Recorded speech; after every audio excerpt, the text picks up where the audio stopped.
The Nissan Murano finally gets an all-new generation here for the 2025 model year. And in this video, I'm going to cover the exterior, the interior, take it for a drive and see what it's like out on the road, as well as talking about the kind of fuel economy you can expect, and also the pricing and how it compares to the competition. So as far as the styling here on the new Murano, well, I think there's obviously a lot of Aria inspiration from the electric Nissan crossover that is also in this same segment. But as far as the Murano styling up front here, it's really, I think, distinctive and cool. You know, Muranos have always been a little out of the ordinary with their styling for all the generations, and I think this kind of continues that theme. And it's also cool to see that Murano has stuck to the traditional formula for this segment of doing something that is road focused and something that is sleek, you know, versus all the other competitors these days being rugged or being huge or, you know, just being super boxy. I really like the curved nature of this vehicle, and you can really see it everywhere. Up front here, though, especially, you know, the very rounded, curved front end there. I love the projector lamps there up top. That's a really nice touch in addition to the little DRL lights lower there. But with a lot of companies going to reflectors these days, having the projectors is a really high-end look, in my opinion, and just looks really nice. You'll also notice this actually is wider by about 2.6 inches than the prior generation, and that's the biggest dimensional change. As far as length and height, it's 0.1 inch longer and taller, so basically identical for length and height. So if you liked the sizing of the last generation Murano, this will fit just as well in your garage, just a tiny bit wider there. And I think that, you know, 2.5 inches or so really makes an impact, though, as far as the presence of this vehicle. And it just looks really good up front. The side profile is also really interesting here on this car. It's so distinctive, you know, having this metallic strip here that runs down into the C-pillar area there. The shoulders and the hips on this vehicle too are really distinctive, where you can see it almost is flat there, but it's, you know, curved, but it really is almost like a shelf of, you know, rear haunches you have there. And it's a really cool look. You also have these wheels. These are the 21-inch wheels here on the Platinums with a very complex design, but I think it is really cool and again really fits the styling here for the Murano as well. And then out back, more of that very rounded nature, and it's really so clean and simple too. They moved the license plate area to the lower bumper there, and so that whole tailgate is just really smooth, just has the branding on it there, and then just that one, you know, long full width tail light.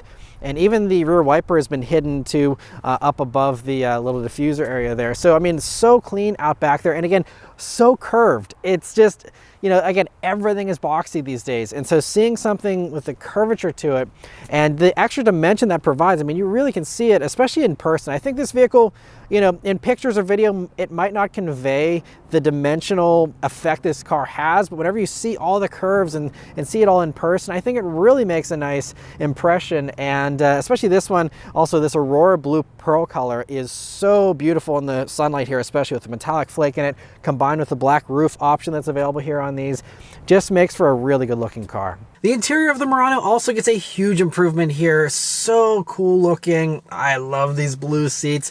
And you also have some Aria inspiration here as well, like these capacitive touch controls built into what looks like open pore wood, but I'm pretty sure it's just plastic, but does have a texture to it and is really cool, kind of a concept car kind of touch. But I mean, yeah, this whole interior is just so plush. I mean, you're surrounded by wrapped panels that are nice and soft, and everything just feels so plush. Nissan does a really good job with this in the past few years. A lot of their stuff has been so plush feeling, and this Murano really, you know, continues on with that. But first thing, sitting down in these seats, I love this blue leather. It's semi-aniline leather here in the Platinum, and with the black and the quilting and the stitching, so sharp and so cool. And I just love to see color on interiors. You can still get a regular black, and I think there's also like a cream kind of color, but to have the blue, I love it. It's so cool. It's bold, it's daring, and I think it's actually a really nice choice here, especially with the blue exterior. And anyway, these seats are super comfortable. They're the zero gravity seats too, which are some of the most comfortable seats in the industry, in my opinion. I love these. You can sit in these for hours without any kind of back pain or discomfort. They're so nice. And here in the Platinum, not only are they heated comes standard, but they're also ventilated, and you even get a massage function here. Now, the massage is just a basic one that kind of manipulates the lumbar support there, so it's not going to be any kind of advanced massage, but just something to kind of loosen up your back a little bit, you know, for longer drives. And yeah, just really nice seats. The steering wheel also continues on with a Murano tradition here of having a flat bottom to it, and this one's even a little bit flatter, so they say it's easier to get in and out of the vehicle than before. And just a really nice wheel. Has a great 9-3 grip here. Just some capacitive touch buttons, which I don't love. You know, that is something you do have to kind of like look at where you're pressing. You can't just do it by feel. But you do still have the little physical toggles here for your cruise control, and also just this little scroller wheel too. So not too bad. And I love how clean and simple the wheel is as a result. You know, you don't have a zillion buttons. It's not confusing. It's really simple and straightforward and really well done. Also, as far as the technology goes, you have double 12.3-inch screens here. And so first off, with the gauge cluster screen, it's really nice and very high resolution. Does all the usual Nissan stuff if you're familiar with other Nissans. You can have a couple different views for the gauges there, but mostly it's just that middle portion where you can scroll through the usual stuff there. And, you know, great to have that. Just, you know, a nice cluster. I also love that both of these screens are encapsulated in more, you know, wrapped panels here, and actually has a little bit of a hood over it still. And that's a conscious decision that they made to, you know, do something different than everybody else out there these days that's just slapping in screens with no kind of enclosure and just kind of letting them sit there. I mean, this really polishes it up nicely just to have a little bit of a hood over them. Just, you know, those extra little touches where I think Nissan is these days giving 110%, versus a lot of the others, they're just like, well, the screen's big and that's it. I like that, you know, they set them down low in the dashboard here, so they're not, you know, blocking your field of view or really dominating the experience. They're there, they're large, they're really high resolution and bright and beautiful, but they don't have to be overboard. And I think it's a really nicely done design. Now, as far as coming over to the middle in this touchscreen here, again, another 12.3-inch display. It does have wireless Apple CarPlay, wireless Android Auto, which is awesome. And on SL and Platinums here, you also have Google built in. And so that means you have Google Maps, you have Google Assistant, the Play stores. You can download apps and have them run natively on this system if you'd like. You know, basically just does everything you want it to do. Amazon Alexa, all the options are out there for you, but I love that they still have that smartphone integration that also works very well. You know, connects quickly, smoothly, and is really nice. You know, even just doing the basic other stuff, you know, changing radio stations is nice and easy. Yeah, just a really well done infotainment system here. It's quick too. There's really no lag. And, you know, the only thing I will say is that with this very futuristic design for these climate controls down here, you know, you have a few of the basic buttons. You can still change some of that stuff. But for example, there's no physical buttons for heated seats. So thankfully there is this bottom row of little shortcuts you can, you know, just press that and then hit the heated seat. So it's 2 taps instead of 1. Not the end of the world. And thankfully, because this screen does boot up so fast, you know, you can just, you know, do that right away and you don't have to sit there and wait for it. You also do have a physical button for your heated steering wheel as well, which is something you get here on this top trim.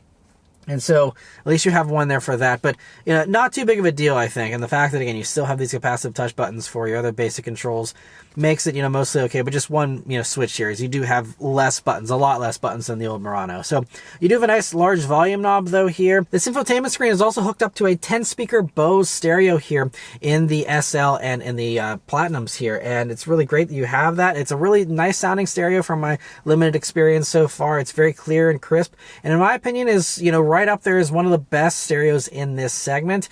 Really rivaling, I think, just the Bose stereos also in the Mazda CX-70 and the Hyundai Santa Fe. But really, really good and a lot better than a lot of the other competitors' stereos, which are less impressive. Now, if you go to the base trim, you will get a 6-speaker stereo. That should sound fine as well, but having the 10-speaker here and these upper trims is certainly nice. Also in this area, I really love this trim that they say is Murano glass inspired. So Murano glass in Italy is kind of where they get the inspiration for this trim. Now it's just plastic and there's no texture to it, but it's really cool how the sunlight really changes the look. So you can see in the shade here, it just looks kind of silvery, but then it has this like golden hue to it in the direct sunlight. And it's a really, really interesting little touch that, you know, might just fade into the background, but I think it really, you know, it's one of those things when you sit here and you take a second to take it in, it's actually a really cool and just different, unique thing. Aside from the usual regular trim that everyone uses, a little bit of creativity here is really nice to see. Otherwise, you have push buttons now for your shifter. There is, you know, some gloss black plastic here. that, you know, you can see already has dust on it, fingerprints on a brand new car. You know, it's just, it shows that stuff. Piano black is not a great choice. I would have loved to see, you know, more of this open pore wood kind of trim, or, you know, something else there instead. But at least it's restrained, and it is, you know, does give it a little bit of a classier look. But, you know, you do in this area also have a wireless charging pad, which is actually pretty grippy. It has a lot of texture to it, so hopefully will hold your phone in pretty well. You also have 2 USB-C jacks there, and then coming back, you have another little bonus space next to your cup holders here, and then you also have the center armrest that you can pop open, and you see a large space in there, honestly, a little bit bigger than typical, I'd say, for this segment, and a nice little spot to hold your key to. And this is also nice and softly padded. You also have a little bit more padding down by your knee area here. Now, it's not super pillowy or plush, but it is all wrapped in all soft material, which is great. You also see your other bonus cubby. You have this really large under console storage area here that really goes a long way back, and it's really big. So a nice bonus space there. Also more of that texture here to hold things in place nicely there. You also have pockets in the doors with a bottle holder. And so, you know, compared to some of the others in this segment, I think this has a little bit more storage space up front here.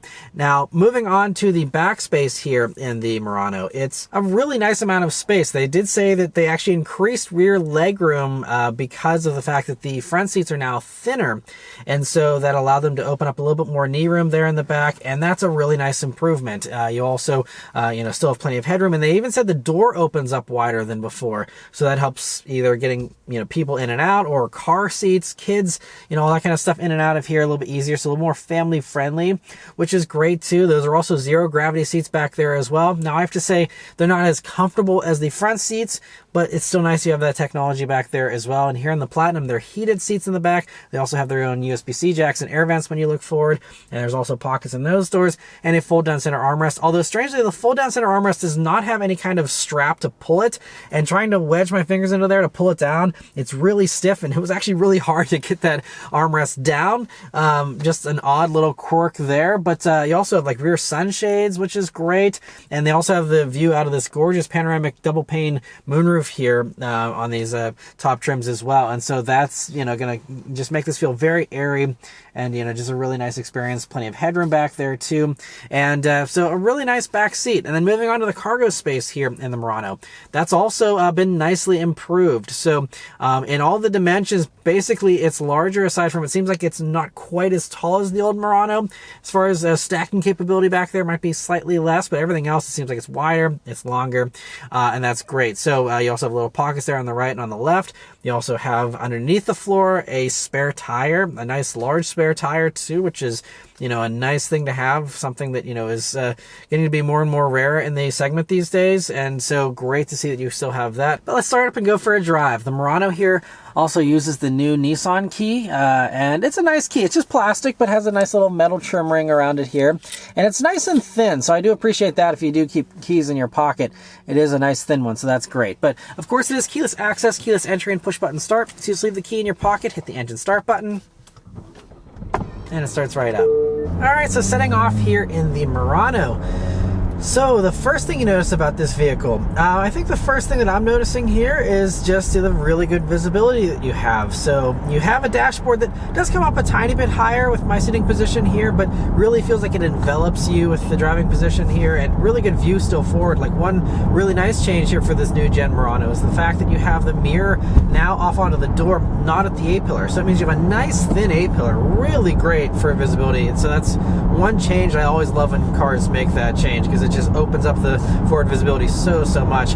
View out of the back is also really good. You just have a typical mirror, no digital mirror here in this one, but you know, just nice to have that. And I don't think you really need the digital one with this vehicle in particular, you know, not usually loaded up with cargo or people. But other things here about the Murano, it's pretty quiet. So it also has active sound cancellation as standard, that is further enhanced with the Bose stereo that you get in the SL and the Platinum trims. But even the base SV has noise cancellation, and the whole vehicle, of course, has been more refined, and just, you know, obviously is going to be a little bit quieter than the prior generation.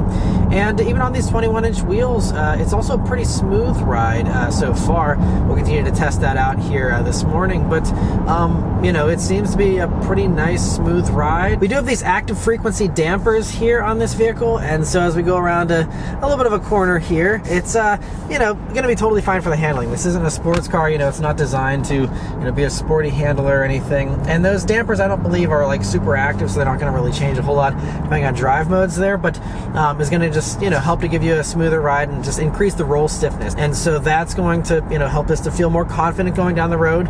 But again, no sports car or anything here. But it is nice that, you know, unlike a lot of the other competitors that are really focused on being rugged and off-road, you know, this has on-road focus as its main priority. And so that's going to just give you a better ride than a lot of those competitors that are trying to be more trucky these days. Another handling note to mention here is that the track is about 2 inches wider than before now as well. And so that wider track should, you know, also help with that handling. And that's probably part of what I'm feeling as well, in addition to the increased roll stiffness, you know, as we go around these tighter corners here now, is just that it's, you know, really confident. And I'll admit, it's been a long time since I drove any of the older Muranos, so I can't compare back to back, but I mean, it's so flat. It really is so flat. I really don't feel any body roll or lean, which for this segment is, you know, pretty impressive. Most of the others, you know, they're a little more wallowy with their, you know, ride comfort, because they do focus on comfort. But the fact that this is super comfortable and still a very competent handler and gives you that confidence is really, really great. Other things to note are that you have really nice throttle response thanks to this 9-speed automatic, more traditional than the CVT you've had in prior Muranos. And so, you know, having a regular transmission in this again is really nice. Gives you that more traditional feeling to the driving experience. And whenever you slow down, you have bigger brakes now in the Murano, thanks to you know, just them being larger. And they did that because of the weight gain you have here of about 200 odd pounds or so. Again, not a sports car, so not like anyone really cares a whole lot, but you know, a little bit of extra heft here. And so as a result, they, you know, gave it some extra braking power, which is great. And the brakes are also really nicely tuned, so nice and progressive with the brake pedal. It's not super touchy or anything, so very easy to be smooth with those, which is great. Steering weight also, I'm actually a little surprised. Steering weight is a little heavier than I was expecting for something like this, you know, especially something that's more on-road focused. I thought maybe it'd be a little bit more casual with the steering. I mean, it still is certainly nice and light, but it's kind of, it almost feels like a Mazda with the steering rack here, just giving you, you know, some pretty decent feel and some decent weight. Not a ton of feel, but honestly a really nice improvement. But I put it up into the sport mode, and let's turn down onto this back road here and see how it does. Here we go. A little bit of a delay. Didn't want to give me a downshift there, but now it accelerates nicely. And has a nice little sound to this 4-cylinder. So that is one of the other big changes here for the Murano. In addition to having, you know, the new transmission here, is a new engine. So they dropped the V6 for the first time ever. Murano is now powered by a turbo 4-cylinder engine. It's the 2-liter VC turbo, to be exact, here, that we've seen in other models, you know, from the Altima to, you know, the Infiniti QX50 and, you know, several others. And so in this application, it makes 241 horsepower, 260 pound-feet of torque. And so that torque figure does jump by 20. So, you know, round town punch is going to be improved, but as far as power goes, you are down 19 horsepower compared to that old V6.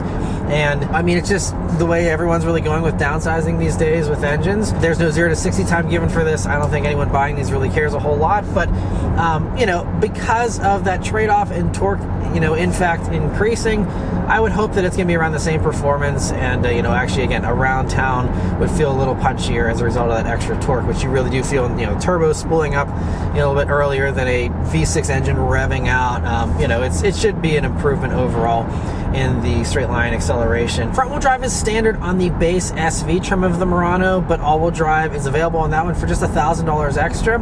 And on the SL and the Platinum, all wheel drive is standard. So really great that you have the option for front wheel drive, you know, for people who want to save a little bit of money there at the bottom end. But you know, I think, you know, a lot of the competitors do come standard with all wheel drive, so it certainly makes sense to you know, just have that kind of baked in here with these upper trims. Another visibility related thing that's also really nice is the fact that you have the 360 camera here on the SL and higher trims, and that whole system also incorporates this invisible hood view that Nissan's been rolling out in other models.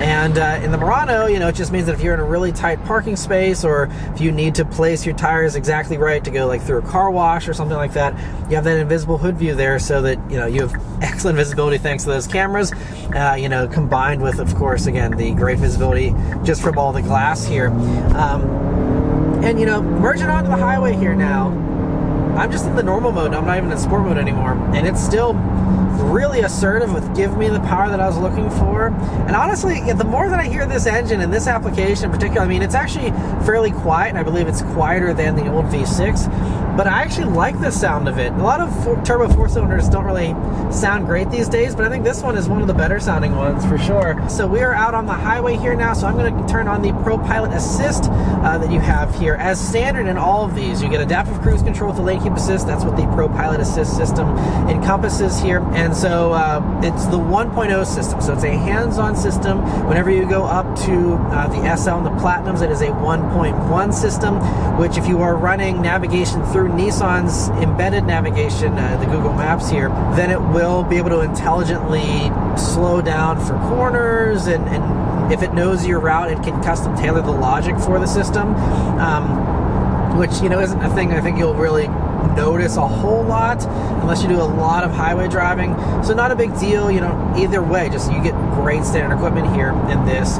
And so I have the system on here currently, and it's nice and easy to turn on too. Just one button press here on the steering wheel, set your speed, and you're done. A lot of other systems, it's a little trickier, a little bit more of a guessing game and a learning curve, but this, it's really straightforward. The head-up display does a great job too of keeping you informed of, you know, when it's reading road lines, you know, and how much assistance it's giving you there. And, you know, we're doing 70 miles per hour here right now, and, you know, you hear a little bit of road noise and wind noise, but, you know, and I think it's a little bit of a windier day, so there might be a little bit more wind noise than, you know, typical, but pretty good in here. I don't think it's the quietest in the segment. I think, you know, Mazda might be a little bit better with the CX-70 in particular, which is a larger vehicle, but, you know, I think this is still pretty good. But otherwise, out here on the highway, these are pretty straight highways, so not much of a challenge for this Pro Pilot Assist system. I'll have to wait until I have one of these for a week and I can test it on my own windy highways in southwestern Pennsylvania to see how it, you know, holds up to some more demanding situations. But one really nice thing too is that the steering wheel is now capacitive touch, so you don't need to apply torque to it for it to know that your hands are on the wheel. It's a little bit more intelligent than that now, thankfully. And even there's some other modern 2025 models that, you know, still can't tell if your hands are actually on the wheel or not. This, you know, you can just rest your hand on the bottom here. It's going to still do all those micro corrections for you, just you got to keep your hands on the wheel here for this still. I'd love to see the 2.0 system that we are seeing in other Nissans roll out. Kind of was expecting it in Murano here, but you know, maybe that's coming down the road. I'm sure it'll eventually roll out, you know, as time goes on here, but for now it's just, you know, the hands-on system here. But it's going to be a really great highway cruiser. And as far as other safety tech goes, everything is standard here. Absolutely everything. Like most vehicles here, you know, for 2025, you're going to have blind spot monitoring is standard, rear cross traffic alert, automatic emergency braking. You know, everything you can think of now is standard, even on that base SV trim. So it's really great. You don't have to worry about picking the right option packages or the right grade. It's just everyone's got their bases covered 100%, and that's, you know, really, really great. Again, this is why, you know, these base models are getting so appealing these days, because, you know, a lot of this stuff you had to go up to a higher trim for in the past, and now you get all this stuff in an SV, which is great. There's also a few other safety improvements here as well. In addition to just the tech, you also now have a passenger knee airbag for the first time in Murano, which is great. And there's also on the Platinums here a center airbag as well that's in the driver's seat here, so that I think helps prevent, you know, people from bumping into each other in the event of an accident. They've also improved rear seat safety, so now there are the pre-tensioners and load limiters on the rear seat belts there, and that is really one of the key components to help hold up better to the new IAHS small overlap crash test, which now is really focusing on rear passenger safety, in addition to, of course, you know, the good front passenger safety. So, you know, we don't have crash test results for this yet. They didn't really talk about crash performance today in the presentation, but you know, they have all the components there that, if they are well executed, should make this a very safe vehicle. Of course, I mean, it's a brand new 2025 vehicle. It's going to be safe in general, but as far as hitting all those, you know, marks to be a top safety pick or top safety pick plus award winner from the IHS, hopefully it will hit those. We will just have to wait and see as far as that component goes. But great that they made those improvements to the safety. You know, they didn't have to add these things in, but they did. And, you know, that's really, really great to see. Fuel economy for the Murano is going to be 21 mpg in the city, 27 on the highway, and 23 combined, which I believe you lose is like 1 mpg on the highway compared to the old Murano here. So it's about the same. And, you know, this is that is one of the, to me, shortcomings of the Murano here, is the fact that we've downsized, and obviously, again, it gives you more of that around town punch with the turbo. So it's going to be an improvement from a drivability standpoint, regardless of the emissions, you know, changing. But, you know, the fact that we're getting basically the same fuel economy with downsizing is just, you'd hope for a little improvement in fuel economy, and a significant improvement, and instead it's, you know, basically even. And, you know, especially these days with more and more competitors, you know, offering hybridized options, you know, I mean, even, you know, best case scenario, 27 on the highway, that's not impressive. I mean, I just had a Toyota Crown Signia that was getting mid-30s without me even trying. And, you know, I mean, that's a big difference in fuel economy. The CX-70 even offers a plug-in hybrid to really electrify that. And some of the other competitors do still just run, you know, turbo 4-cylinders. The Blazer, you still actually can even get the V6 if you'd like. So it's not like everyone is, you know, doing the electrification thing in this segment just yet. But it would have been nice to see Nissan, you know, kind of be a leader there instead of just following along with the, you know, Turbo 4 and that's it. And so it just means, you know, obviously if you care about fuel economy, you know, going for a hybrid is going to be a much better way to go. And I really do like the Crown Signia. So, you know, very similar, actually, I think 5 more horsepower technically than this, you know, while, you know, giving you that much better efficiency is to me really appealing. But I do like that, you know, keeping this simple, kept the pricing, you know, a little bit lower there. And, you know, so it's just a choice that Nissan made. But hopefully, you know, at some point down the road, we see some type of hybridized version of this. There is, of course, the Nissan Aria electric, you know, SUV, which has similar styling to this and similar sizing, although I think you sit up higher in the Aria. It feels a little bigger than this even. And there is, but it's just, you know, noteworthy, there is that electric option. That's something that Mazda doesn't have an EV. And, you know, Toyota doesn't have anything in that larger segment. They only have the one, you know, BZ4X, and that's it. So it could be argued, you know, it's just an everything or nothing approach here with Nissan of either full gas, full electric, and nothing in the middle. But I think a lot of people like, you know, something in the middle, or with that hybrid or plug-in hybrid. So hopefully we'll see that at some point down the road. The last thing to really mention here, though, is the pricing and how it compares to the competition. So as far as pricing goes, these start at $41,860, which is a really solid starting price. And, you know, it does come in lower than many of the others in this segment. And again, just gives you so much standard equipment there. Heated leatherette seats is standard, you know, all the safety tech, once again, all these things. I think the SV is a really solid, you know, proposition there. But then, you know, going up to these higher trims, including destination, whenever you go to a top platinum, you come in just under $51,000 there.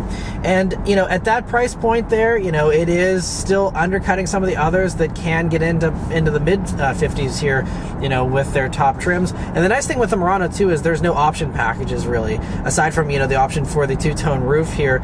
Other than that, you know, it's basically just you pick your trim and that's it, which keeps it so simple from a shopping standpoint and from a, you know, hunting one of these down kind of standpoint and figuring out what the right thing is to get. You know, it's just 3 choices basically, and then what color do you want? And that's refreshingly simple. So I really like the way they set that up. But let's talk about how it compares to the competition. So for the competitors, I'm just going to cover the ones with an on-road focus, with the new Passport going fully into the rugged trend and forcing you to get things like all-terrain tires and orange tow hooks if you want the most luxurious features.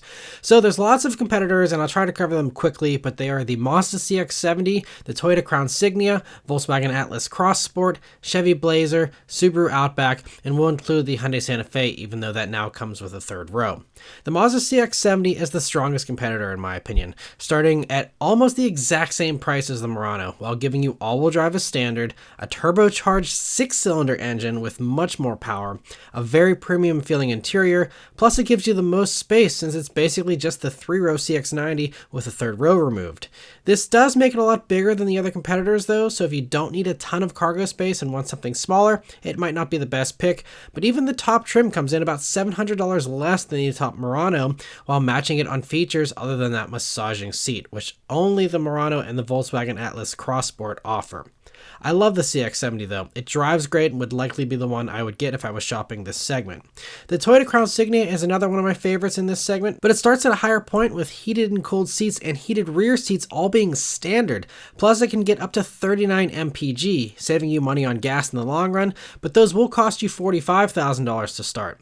If you want all those features though, it gives them to you for less than the 51 grand the Murano requires for all those same features, and even on the top end, the Crown Signia also maxes out just over $51,000.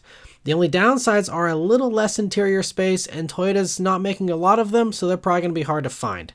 The Hyundai Santa Fe is another strong competitor that actually starts around $38,000 for a comparable trim to the base SV Murano with most of the same features, and even a fully loaded all-wheel drive calligraphy trim maxes out at almost exactly $50,000, making it a slightly better value.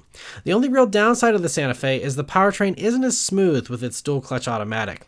The Volkswagen Atlas Cross Sport is another value play, but only in the lower trims, with the base SE giving you things like those heated and cooled seats and a heated steering wheel, all for just about $38,500. But if you want massage, upgraded stereo, or the 360 camera, it'll cost you about $2,500 extra in the Atlas. The last two competitors are the Subaru Outback and the Chevy Blazer, and they're both pretty old, so they are a little cheaper, but their dated interiors are pretty underwhelming compared to the Murano and its better competitors. But the Blazer is available with a V6, so if you're a traditionalist, that might be the one for you. And a loaded Outback is just $44,500, so it's a huge savings. But the Outback will be replaced soon by a boxier new version that appears to be chasing the Hyundai styling and will most likely get more expensive as well, so that's a deal that won't last much longer most likely. So in the end, it just comes down to exactly what features and styling you want as far as how the Murano shakes out. But it is one of the most spacious and luxurious ones, and I think its pricing is pretty competitive, even if it doesn't really undercut the others, unfortunately. And lastly, these should be starting to arrive here at dealers at the very end of 2024, this winter, the last week or two of the year here. We will be seeing these showing up at dealers here any day now. And if you'd like to check one of these out in person for yourself and see what the inventory is like in your area, you definitely want to head over to mattmoranmotoring.com and click on the new car quotes page. And there you'll be able to see not only the inventory in your area, but also invoice pricing for these, and get connected with a dealer who can show you this in person, take it for a test drive for yourself, and check out the new Murano for yourself. So I'll leave a link in the description as well as a pinned comment with the link as well to take you right there, so you can go and get connected to a dealer and check these out. And so yeah, overall, I really like the Murano. I think they did a really good job here for this new generation. It is so plush. These zero gravity seats I could sit in all day, and that really enhances the driving experience as well, in my opinion. And they did it really well. And so this segment really is so diverse and is really diverging here with these new entries as far as do you want a more traditional SUV like this, or do you want some boxy, rugged, off-roady thing, or do you want a station wagon, or do you want basically a huge 3-row crossover with a 3rd row deleted?